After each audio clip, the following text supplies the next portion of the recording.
বানাবো না। কি ব্যাপার, তুই হঠাৎ করে এই কথা বললি? ঘটনা কি? সারাদিন তো মানুষের কাপড়ে বানাও, আমার লাগে তো একটা জামা বানাও না। দেখ ফাতেমা, মিশা কথা কয়ে কিন্তু আমার রাগ উঠাবি না। তোরে না সেই দিন একটা জামা বানাই দিলাম।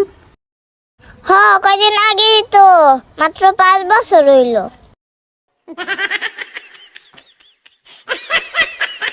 তুই কইলি হইলো না? 5 বছরে কোনোদিন জামা পুরো নয়। তুই জানোস আমি যে একটা জামা বানাইছি কবে, এর জন্ম তারিখ কি মনে নেই। তোমার স্বাদের তো 2 বছর আগে মেয়াদ ফুরিয়ে গেছে। তাড়াতাড়ি করে তোমার স্বাদের ডেথ সার্টিফিকেট বানাও, পরে তোমার ওই সাথে সুতাও খুঁজে পাইবা না। তোর কথা শুনলে মাঝে মাঝে রাগ ওঠে, আবার হাসিও পায়। আসল কথা কি জানোস ফাতেমা, বেশি কাপড় চুপড় পরলে মরার পরে হিসাব দিতে হইব। এর লেগেই তো একটু কিপটেমি হয়ে রেছুলি।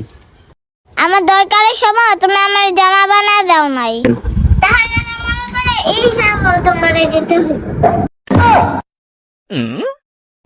হায় রে, তোর যে কথা রে। আসল কথা কি জানোস, এই দর্জির কাম আমারও আর করতে মন চায় না। এই দর্জির কাম করতে করতে আমার চোখের পাওয়ারও গেছে গা। কাকা, তাহলে একটা কাম করো, শিল্পাটা ঢাকারানের একটা কাম করো গা, তোমার সেই বানাইবো। তুই এটা কি কস? এই যুগে শিল্পাটা দাঁড় করানির কাম করা যাবে নি? কে পাটাও ছাল করা না, তার সাথে পাত্রও দেখলা, এক গুলিতে 2 শিকার।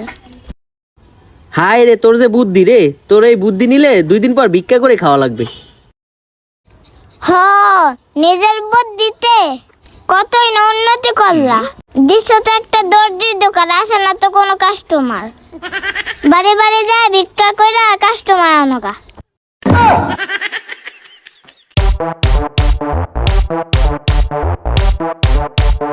দর্জি ভাই, আমার এই কাপড় দিয়ে একটা শার্ট বানায় দেন, সময় হইব নাকি? সবাই বানা কেন, আসেন মাপ রেখা দেই।